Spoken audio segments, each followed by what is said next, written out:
साबिक वफाकी वजीर उमर अयूब ने कहा है कि ये बेनकाब हो चुके हैं, आइंदा इलेक्शन में बुरी तरह शिकस्त होगी। हम अपने मुतालिबात पूरे करवाना चाहते हैं।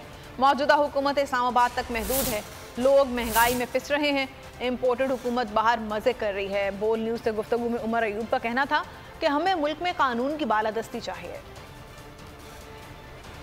पीटीआई वो पकड़ी हुई है और क्लीन स्वीप हो रहा है, और जिस वक्त इलेक्शन होगा इंशाल्लाह इलेक्शन वो जीतेगी पीटीआई, और ये नहीं कि 2 तिहाई अक्सरियत से, इंशाल्लाह इससे भी ज्यादा क्लीन स्वीप होगी। जो महंगाई की शरह है वो आपको 45% से भी ज्यादा हो जाएगी।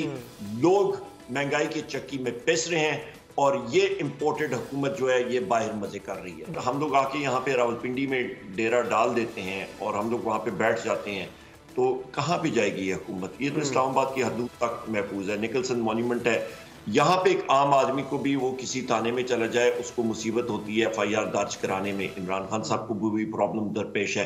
FIR के बाद फर्स्ट इंफॉर्मेशन रिपोर्ट होती है, उसके बाद जिस वक्त तहकीक होती है, तफ्तीश होती है, उस पर देखा जाता है कि जी फलाना शख्स इसमें मुल्जिम नहीं है या इसमें दरकार नहीं है, उसको फिर खारिज किया जाता है उस पर्चे से कि जी आप फ्री एंड फेयर इलेक्शन करा दें, FIR की रजिस्ट्रेशन करा दें। ये उनकी मुतालबात हैं, और हम लोग क्या चाहते हैं? कोई लंबी चौड़ी वो फहरिस्त तो है नहीं।